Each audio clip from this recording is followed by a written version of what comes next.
दुरिया यारम नका स्पेशल। रात के 8 हो रहे थे और शदीद भूख से दुरिया को अब चक्कर आ रहे थे। जैसे तैसे करके वो उठी और किचन में गई। फ्रिज खोली तो उसमें खाने की हर चीज़ मौजूद थी। दुरिया ने अपने लिए राइस और पास्ता ओवन में ही गर्म किया और ट्रे में रखकर वापस अपने कमरे में जाने लगी। जब लाउंज से गुजरते हुए उसकी नजर यारम पर पड़ी, जो कि विंडो खोले किसी से बात करने में मसरूफ था। वो अपने पीछे दुरिया की मौजूदगी महसूस कर चुका था, मगर मुड़कर नहीं देखा। दुरिया से नजरअंदाज करते हुए वापस अपने कमरे में चली गई और दरवाजा भी लॉक कर लिया। यारम उसके दरवाजा लॉक करने पर मुस्कुराया था, क्योंकि एक मास्टर की उसके पास भी थी। वो सिर्फ दुरिया को वक्त दे रहा था, मगर वो समझने की कोशिश ही नहीं कर रहे थे। हाँ उमर, बताओ क्या खबर है मलक के बारे में?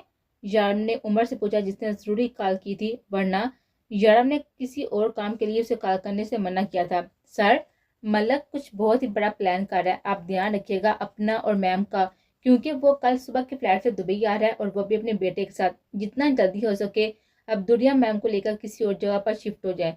उमर की बातें सुनकर यारम परेशानी से यहाँ वहाँ टहल रहा था, जब एक दफा फिर वो दुरिया के कमरे के बाहर खड़ा दरवाजा नॉक कर रहा था। दुरिया प्लीज मान जाओ, देखो जिद छोड़ दो अपनी, वरना तुम जानती नहीं हो अभी मुझे, मैं जबरदस्ती भी कर सकता हूँ। सिर्फ इसलिए प्यार से समझा रहा हूँ, क्योंकि जबरदस्ती फिर तुम बर्दाश्त नहीं कर पाओगे। अब जल्दी से दरवाजा खोलो, मैंने कारी साहब को फोन कर दिया, वो आते ही होंगे।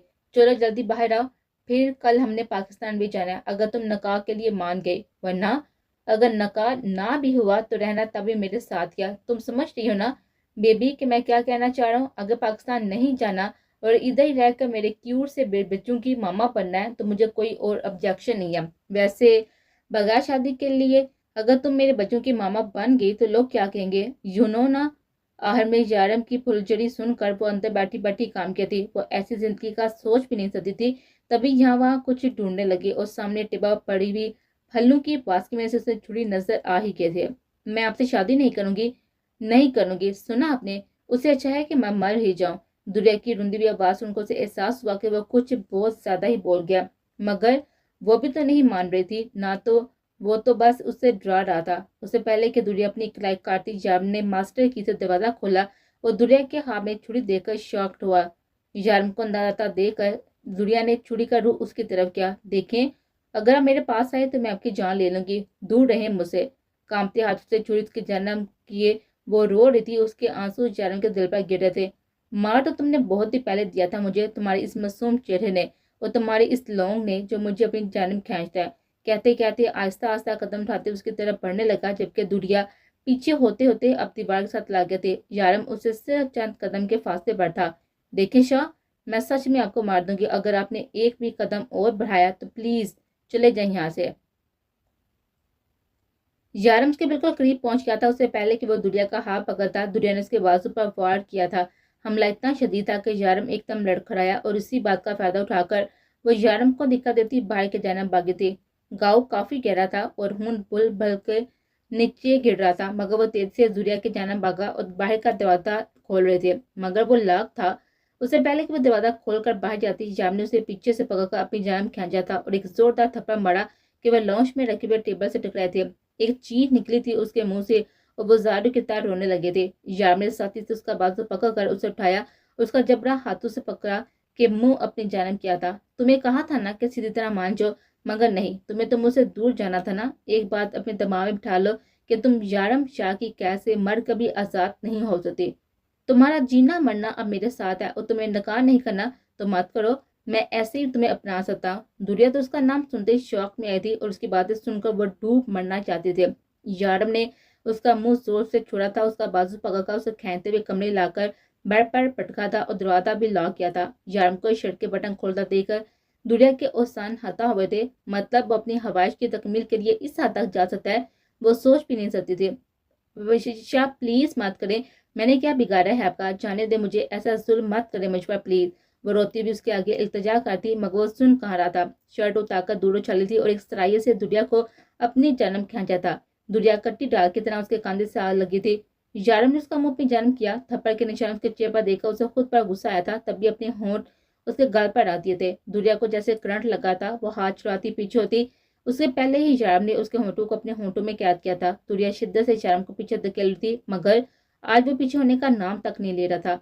और दुरिया की अब सांस उख रही थी। जब जारम का मुंह में खून का जायका महसूस हुआ तो उसने दुरिया को पीछे किया था। दुरिया के होंठ से खून की एक लकीर नजर आई जो उसके जुनून की देन करदा थे। वो पीछे बैठी अब ऊंची आवाज में रो रही थी, I hate you Shah, I hate you, बहुत बुरी हैं आप, मैं को कभी भी माफ नहीं करूंगी। जारम के जन्म बढ़कर अब उसे पैर पर लटा चुका था और दोनों हाथ उसके बेड करों से लगाए थे। दुरिया की जान हवा हुई थी क्योंकि जारम की गुस्ताहियां उसे अपनी गर्दन पर महसूस होती। उसे पहले कि वो अपनी शर्ट कांधे से हटाता वो उसकी शर्ट कांधे से हटाता, दुरिया ने उसे आवाज दी थी, शाह मैं आपसे निकाह के लिए तैयार हूँ, पर प्लीज ये जुल्म मत करे मुझ पर। मैं अभी निकाह के लिए तैयार हूँ, पर प्लीज मुझे छोड़ दे, मैं आपकी सारी बातें मानूंगी, शाह छोड़ दे मुझे। वह हिचकी में रोते रोते अब इल्तिजा करती और यही तो जाम चाहता था। वो भला अपनी दुरिया के साथ ऐसा कर सकता था कि खुद भी सारी उम्र पछताता रहता।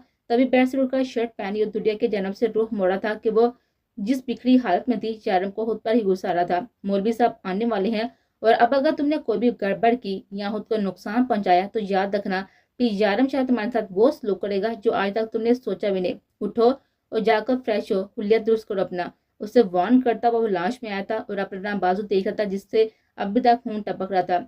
शिट, क्या मुसीबत है, ये फर्स्ट एड बॉक्स कहाँ है अब? यारम लाश के दरवाज खोलता हुआ फर्स्ट एड बॉक्स ढूंढ रहा था और थोड़ी देर बाद उसे मिल भी गया। मगर मसला यह था कि जहां दाएं बाजू पर था और बाएं हाथ से वह पट्टी करने से रहा। जब भी वो दुरिया के कमरे में वापस गया था और वो जो अभी मुंह हाथ धोकर वापस आई थी, जाम को फर्स्ट एड बॉक्स हाथ में पकड़े अंदाता देखा और यकदम उसकी नजर उसके बाजू पर गई और वो मजीद सहमी थी। जारम बेड पर लेटा और उसे अपने पास बुलाया था। वो डरती डरती उसे थोड़े फासले पर रुके थे। मुंह से पट्टी नहीं हो रही, तुम कर दो, आखिर जहम भी तो तुमने ही दिया ना, और वैसे भी आइंदा यह काम तुमने ही करना है, तो आज से स्टार्ट कर दो, चलो स्टिचेस लगाओ, पेन हो रही है मुझे। आंखें बंद करके वो लेटा उसे स्टिचेस लगाने का कह रहा था जो खुद इंजेक्शन लगवाने से डरती थे। शाह नो, मैं नहीं करूंगी, मुझे बहुत डर लगता है और आपको भी बहुत दर्द होगा ना, प्लीज हॉस्पिटल से करवा ले, मुझसे नहीं होगा, नो। वो सोचते हुए भी डर रही थी को जाकर स्टिचेस लगाना। दुरिया, मैंने कहा कि शायद आपने सुना नहीं कि स्टिचेस भी आप ही लगाएंगे और पट्टी भी आप ही करेंगे। सो हरी आप, मुझे इंतजार की आदत नहीं है, जल्दी आओ। जाम आंखें मूंदे बोला तो वो सहमती उसके पास बैठी थी मगर अभी तक नीडल को हाथ भी नहीं लगाया था। जारम ने आंखें खोलकर उसको देखा जो चुपचाप सर झुकाए आंसू बहाने में मसरूफ थे। जारम को दुख हुआ। कम माउंट दुरिया, नीडल उठाओ, धागा डालो और स्टिचेस लगाओ फास्ट, वरना मैं बहुत ही बुरा पेश आने वाला हूँ, हरी आप। ना चाहते हुए भी दुरिया ने नीडल्स में धागा डाला था मगर अभी भी उसके हाथ कांप रहे थे। दुरिया, जारम ने गोल को उसको देखा तो वह दुरिया ने जल्दी से उसको स्टिचेस लगाने चाहे जो काफी मुश्किल और जान जोखिम वाला काम था। पहला टांका लगाते वो ऊंची आवाज में रोना शुरू कर चुके थे जबकि जारम दर्द बर्दाश्त करता लब बीचे उसे देखा था जिसके आंसू रुकने का नाम नहीं ले रहे थे।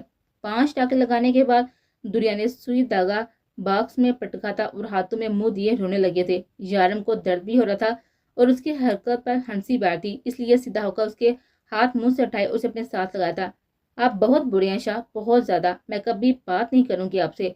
वो उसी के गले लगी, उसी की शिकायत करती और जारम उसकी इस अदा पर कुर्बान हुआ था। ओ, मेरी डाल नाराज होगी मुझसे, कोई बात नहीं है, मैं मना लूंगा। उसके सर पर बोसा देते हुए जारम ने उसका सर थपथपाया और उसे अपनी पोजीशन का सोते सराय से पीछे थी। अभी जारम कुछ कहता जब मेन डोर नाक हुआ, तुम यही रुको, मैं देता हूँ, और जब तक मैं ना बुलाऊं कमरे से बाहर मत आना, जाओ दोबारा मुंह हाथ धोकर आओ, पूरी चुड़ैल लग रही हो। जारम शर्ट पहनता हुआ साथ साथ उसे छेड़ता बाहर निकला था और वो उसकी चुड़ैल कहने पर आंखें फाड़कर उसकी भीड़ को देख रही थी। फिर उठकर मुंह हाथ धोया। लाउंज से उसे कुछ लोगों की आवाजें आ रही थी मगर जारम के वार्न करने पर वो अपने कमरे से ना निकली थी। तकरीबन 5 मिनट के बाद वो वापस कमरे में आया था और दुरिया की कब्र से ढूंढ डांट कर एक स्कार्फ निकाला और दुरिया को उड़ाया था। सुनो दुरिया, मौलवी साहब जो भी बोले तुमने कहना कबूल है, गॉट इट, और कोई भी गड़बड़ नहीं करनी, अब चलो मेरे साथ। जारम दुरिया को लॉन्च में लाया था जहाँ पे मौलवी साहब और एक 2 और लोग थे जो जारम के जाने वाले थे। मौलवी साहब ने पहले जारम का नकाब पढ़ाया था और अब दुरिया के जन्म आए थे जो सहमी बैठे थे। दरे मखनून, जोहरा, वद, राशिद अहमद, जारम शाह, वद, आजम शाह, बाविज, 50 लाख हक में, क्या आपको जिन्न का कबूल है? दुरिया ने एक दफा फिर से भीगी पलकों से जारम की तरफ देखा था। जब जारम ने मुस्कुराकर से सर हाँ में हिलाने को कहा तो वो सर झुकाकर सर हिला गए। दूसरी दफा और फिर तीसरी दफा भी उसने बस साइन हिलाया था। उनका नामे पर चुपचाप साइन भी कर दिए थे। साइन करने के बाद सबने दुआ की थी और जाम को मुबारकबाद भी दी। दुरिया चुपचाप उठकर अपने कमरे की जानिब चल के थी। कमरे में आते साथ ही उसने बटन नोच कर उतारा था और पैर पर गिरकर रो दी थी हर लड़की की तरह। उसके भी ख्वाब थे कि कम से कम उसकी शादी पर उसके घर वाले जरूर शामिल हो, मगर यहाँ पर तो किसी को मालूम भी ना था कि वो किस हाल में है, जिंदा है या मर गए। कुछ देर बाद जहरम साहब को रुखसत करके वापस कमरे में आया तो हंसपे तवक्को वो रोने का शुक्र फरमाते थे। न जाने इन लड़कियों के पास इतने आंसू आते कहाँ से हैं। खुशी का मौका हो तब रोती हैं, कहीं अकेली जाए तब रोती है, इतने आंसू लाती कहाँ से हैं ये अल्लाह बेहतर जानता है। याम ठंडी सांस भरता हुआ दुनिया के करीब ही लेट गया था। वो जो रोने में मशगूल थी उसे अपने पास लेटा देखकर उठकर जाने लगी जब यारम ने उसे वापस खींच कर अपने बराबर गिराया। कल शाम 7 बजे की फ्लाइट है हमारी पाकिस्तान के लिए, और ये बात मैं तुम्हें अभी से बता दूं कि तुम वहां पर सिर्फ 15 दिन के लिए जा रही हो। वापस आकर तुमने यूनिट ज्वाइन करनी है और रेगुलर भी जाना है। नो मोर एक्सक्यूज। कुछ नहीं कहूंगा, अब आंखें बंद करो और सो जाओ। यारम उसका सर अपने बाजू पर रखता हुआ उसके बालों में फिंगर कॉम्ब करने लगा था। वो जो दिन भर रोती रहती अब थक आकर इसी सितमगर की बाहों में सो चुके थे। यारम उसकी बारी होती सांसों को महसूस करता उसके माथे पर बोसा दिया था और खुद भी सोने की कोशिश करने लगा। जो आज की रात मुश्किल तरीन मरहला था। मोहब्बत अगर बाहों में हो और महरम बनकर हो तो कहाँ काबू रख सकता है कोई अपने जज्बात पर, मगर उसे रखना था खुद पर काबू, और वो अब उसकी ही तो थी हमेशा के लिए। मगर किसे पता था कल का सूरज उनके लिए कौन सी क़यामत लाने वाला था। सुबह के 8 हो रहे थे और शाम की सारी रात आंखों में कटी थी क्योंकि दुनिया नींद में भी बार बार डर के रोने लगती थी और सुबह तक वह शदीद बहाव में फंडक रहे थे। याम ने उठकर पहले उसके सर पर ठंडे पानी की पट्टियां रखी थी जिससे बाहर कम हुआ था मगर खत्म नहीं हुआ था। याम ने उसे गोद में उठाया, उसका मुंह हाथ धुलाकर उसे दोबारा पैर पर लटाया था। अब वह खुद फ्रेश होने गया था। मसलसल 3 दिन से उसने एक ही सूट में घूम रहा था। यारम फ्रेश होकर बाहर आया, वॉलेट और गाड़ी की चाबी जेब में रखी और दुनिया के सर पर स्टूल उड़ाया और उसे गोद में उठाकर नीचे गाड़ी में तक लाया। दुनिया को फ्रंट सीट पर बिठाकर सीट बेल्ट बांधा था और खुद घूमकर ड्राइविंग सीट पर बैठा। गाड़ी करीब के ही हॉस्पिटल की जानब मोड़ दिया। तकरीबन 10 मिनट की ड्राइव करने के बाद वो लोग हॉस्पिटल पहुंचे थे। यारम दुनिया को गोद में उठाई हॉस्पिटल के एमरजेंसी वार्ड में लाया था जहाँ पर पहले से एक फीमेल डॉक्टर मौजूद थी। उनने दुनिया का मुकम्मल चेकअप किया था। यारम सारा टाइम दुनिया के पास ही बैठा था। दुनिया का बाकायदा चेकअप करने के बाद डॉक्टर ने उसे ड्रिप लगाई थी जिससे अब वो काफी बेहतर थी मगर अभी भी खूनगी में थी। यारम इमरजेंसी के बाहर इंतजार करता जब डॉक्टर यारम के पास आई। आपकी बीवी अब पहले से बेहतर है लेकिन एहतियात जरूरी है। आप 1 घंटे तक उन्हें घर लेकर जा सकती हैं। ये दवाइयाँ लिखती हैं, उनका ख्याल रखें। आपका दिन अच्छा गुजरे। Thank you very much doctor. Doctor अपने कैबिन के जन्म पाल गए थे जबकि यारम दुनिया के पास चला आया था। अब पिया दुनिया को कॉल करें और पूछे कब आएंगे, और मेरा दिल नहीं लग रहा उसके बिना। आहर गई कहाँ पर है वो ट्रिप के लिए। रामीन घर में बैठे बैठे थक चुकी थी और दुनिया की कमी भी महसूस करती मगर आशा उसे कुछ बताने को तैयार ना थी। बताती भी तो क्या कि 1 हफ्ते से उसकी दुनिया से बात ना हुई थी। बहुत परेशान थे और चचा से भी इस बारे में बात कर चुके थे मगर उन्होंने बात हवा में उड़ा दी थी। वो तो खुश थे कि दुनिया को यारम की पहुंच से दूर कर दिया मगर नहीं जानते थे वो तो हर पल हर लम्हा उसके साथ साथ है। रामी वो आ जाएगी, 1-2 दिन तक तुम क्यों परेशान हो रही हो। चलो आओ मैं तुम्हारे सर में मालिश करती हूँ। देखो बाल कितने रूखे हो गए है ना तुम्हारे। चलो आओ लॉन्च में चलती हैं। आशा से बातों में उलझाकर बाहर लॉन में ले आई थी मगर अब खुद आशा को दुनिया के बारे में तशवीश हो थी। आशा रामी के सर की मालिश कर थी जब फाइक अंदर आता हुआ दिखाई दिया। उन दोनों को लॉन्च में बैठा देखकर उनके जन्म चलाया। तो हिदमतें करवाई जा रही हैं बड़ी आपी से। फाइक ने आते साथ ही रामी के बाल खींचे थे। उसके सामने सोफे पर बैठ गया था जबकि रामीन को उसकी हरकत जहर लगी और आशा हल्के से मुस्कुरा दी। क्या फजूल की हरकत है ये फाइक, अपने हाथ में रहा करो, ज्यादा फ्री होने की जरूरत नहीं है। रामीन आज से पहले कभी भी इतनी हाइपर नहीं हुई थी इसलिए फाइक और आशा दोनों हैरान हुए थे। रामीन ये क्या बदतमीजी है, हुआ क्या है तुम्हें जो तुम ऐसा बिहेव कर रही हो। सॉरी बोलो फाइक को अभी और इसी वक्त। आशा ने रामीन को डांट दिया था और रामीन जो अपनी बीमारी की वजह से चिड़चिड़ी हो रही थी पाँव पटकती बिना सॉरी बोले वहां से वॉक आउट कर गए थे। आशा जी भरकर शर्मिंदा हुई थी और फाइक को भी गुस्सा तो बहुत आया था मगर कंट्रोल कर गया। आई एम सॉरी फाइक, रामी की तरफ से। एक्चुअली वो आजकल थोड़ी बेजार सी हो गई है तो तुम ना बुरा मत माना, मैं उसे समझा दूंगी कि वो खुद भी तुमसे सॉरी करे। आशा की बात सुनकर वो जबरदस्ती मुस्कुराया था। इट्स ओके, मुझे बुरा नहीं लगा, मैं जानता वो जिस कंडीशन से गुजरी है। मैं चलता हूँ, मुझे कुछ काम है। फाइक वहां से सीधा अपने रूम में आया था और दरम से दरवाजा लॉक किया था। समझती क्या है ये आहर खुद को, बहुत अक्ल है इसमें, सारी अकल निकालूंगा मैं इसकी, बस मौका मिल जाए मुझे एक दफा। कमरे में जहां वहां टहलता हुआ गुस्से से खोल रहा था मगर अभी उसे होश से काम लेना था। यारम दुनिया को हॉस्पिटल सीधा अपने होटल लेकर आया था ताकि पैकिंग वगैरह करके वो दुनिया को घर लेकर जाए और वहीं से एयरपोर्ट के लिए निकले। यारम दुनिया को गोद में ही उठाकर अपने रूम तक लाया था और लाकर बेड पर लटा दिया और खुद फ्रेश होने चला गया। 15 मिनट बाद यारम फ्रेश होकर आया था जब उसके कमरे का दरवाजा नॉक हुआ। यारम ने एक नजर दुनिया को देखा और उस पर कमर दुरुस्त करके की खोल से देखा जहाँ पर वेटर हाथ में चाय की ट्रे पकड़े खड़ा था। यारम को तशवीश हुई क्योंकि उसने चाय मंगवाई ही नहीं थी। दिन के 12 बजे थे और इस टाइम वो कभी चाय नहीं पीता था। यारम ने दरवाजा खोला। जी कहें। कहने तो आए हैं यारम शाह सर। बेटों को सैपरा करता हुआ मलक सामने आता। मलक तुम यहाँ? और ये क्या बेहुदा हरकत है, किसी के कमरे में ऐसे आते हैं? कुछ तमीज से आप हैं या नहीं? यारम का पारा हाई हुआ था। यारम की बात नजरअंदाज करते मलक उसको दिखा देता हुआ अंदर घुसा था। उसके पीछे और लोग भी दनदनाते हुए अंदर घुसे थे। शोर की आवाज सुनकर दुरिया की आंख भी खुल गई थी। वो अभी और कुछ समझती कि यारम ने जल्दी से उसे अपनी चादर में लपेट कर अपने पीछे छुपाया था। यारम शाह अपनी रखेल के साथ होटल के रूम में रंगे हाथों पकड़े गए। किसी सहाफी ने बुलंद आवाज में ये बात कही थी और ये जुमला तरतीब दिया था, ये कि बेहुदा मजाक है। ये क्या बेहुदा मजाक है? आप इस तरह कैसे किसी के कमरे में जबरदस्ती घुस सकते हैं? यारम ने दुनिया को मजीद अपने पीछे करते एक सहाफी के कैमरे से बचाया था और इस पर हादसा गर्म ही हुआ था, जबकि दुनिया तो सब कुछ सुनकर जमीन में गिरती जा रही थी। मिस्टर शाह, ये आपकी क्या लगती हैं और क्या आप पहले भी मिलते रहे हैं दूसरे से या फिर हमेशा ही कोई नई लड़की आपके साथ होती है? सब लोग तरह तरह की बातें बना रहे थे और मलक पीछे खड़ा हंस रहा था। यारम ने एक गैर बरसाती हुई नजर उस पर डाली और फिर लोगों पर जो कि शक्ल से पाकिस्तानी लग रहे थे। मतलब मलक फुल प्लान के साथ आया था। खबरदार, जो अब एक भी लफ्ज किसी ने कहा तो जुबान गुद्दी से खींच लूंगा। बीवी है ये मेरी, समझे, और अब निकलो यहाँ से वरना मुझसे बुरा कोई नहीं होगा। अपने सालों की इज्जत को यूं नीलाम होता देखकर वो दारा था और यारम की धार से सब लोग ही खामोश हो गए थे। मगर मलक साहब को साहबा करता यारम के सामने आता।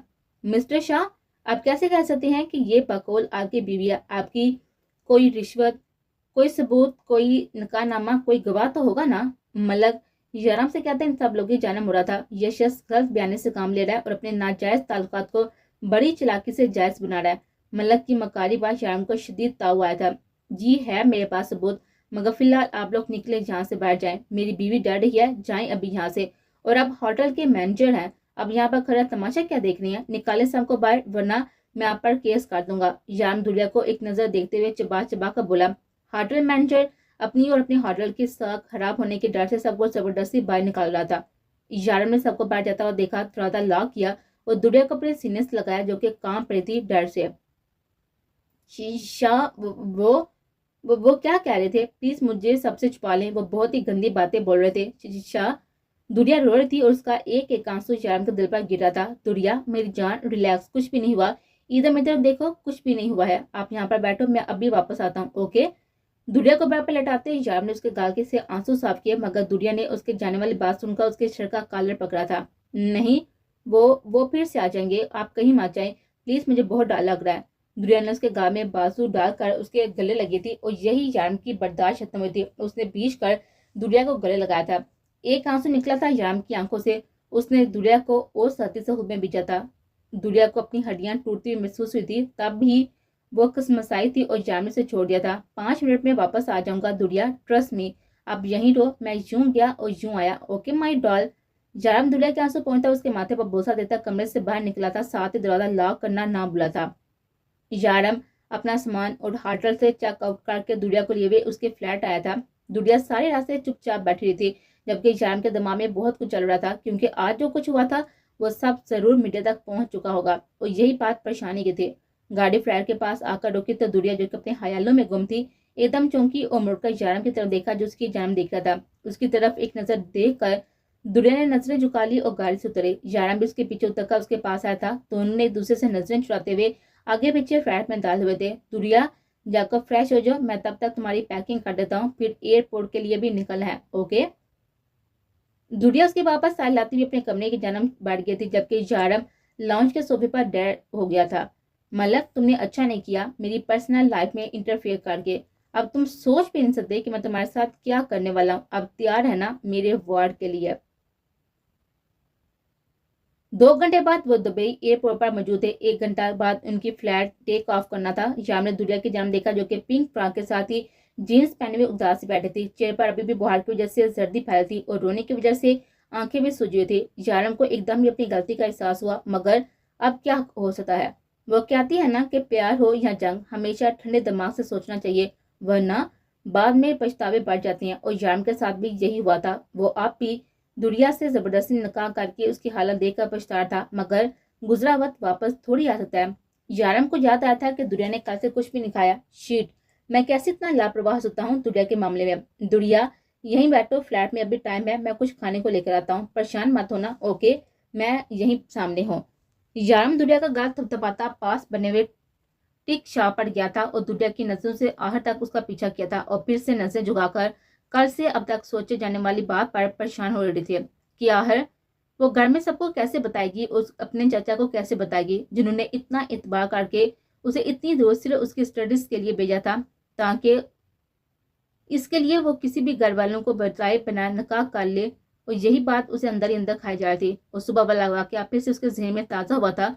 किस तरह लोग उसके किरदार पर बातें करते। ठीक था कि जाम ने उसे प्रोटेक्ट किया था, मगर इस सब की वजह भी तो वही था ना। उसके दिल में जाम के लिए एकदम से नफरत बढ़ने लगी थी। उसके थप्पड़ को याद करते दुनिया ने हाथ अपने गाल पर रखा था। उस थप्पड़ की सनसनाहट उसके कान में गूंजे थे। बचपन से आज तक उसे नहीं याद पड़ता था किसी ने उस पर हाथ उठाया हो। इन्हीं सोचों में वो गुम थी जब कोई उसके बराबर वाली सीट पर आकर बैठा था। उसने जूं ही अपने बराबर वाली बैठी सीट पर लड़की को देखा तो जैसे उसके दिल की दुनिया अथर पथर हुई थी। सोचों में गुम, एक हाथ गाल पर रखे, पिंक फ्रॉक पहने वो पहली नजर में ही कोई बार्बी डॉल लगी थी। Hi, my name is Paras Durrani and what is your name, Barbie doll.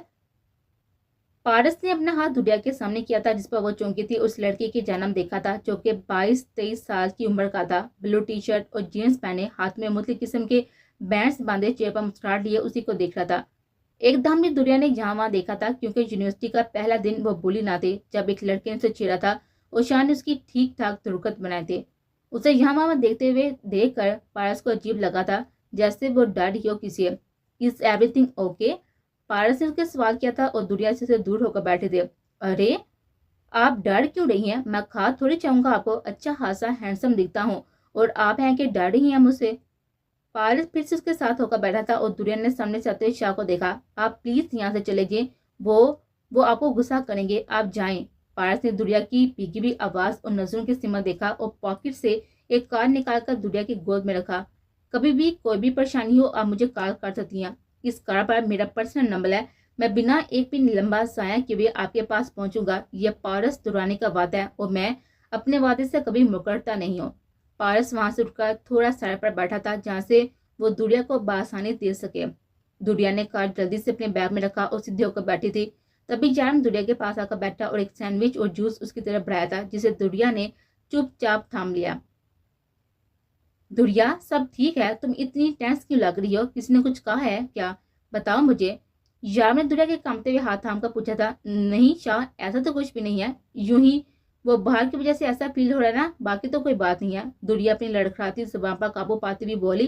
तो यार ने वहां पर देखा, मगर उसे कोई भी अपनी जानब मुतवज्जो नजर न आया तो वो भी खामोश हो गया था, जबकि दुरिया चोर नजरे जहां वहां देखती रही। फ्लैट की अनाउंसमेंट हो रही थी। चारम दुरिया को उठाता हुआ खुद भी उठ खड़ा हुआ था।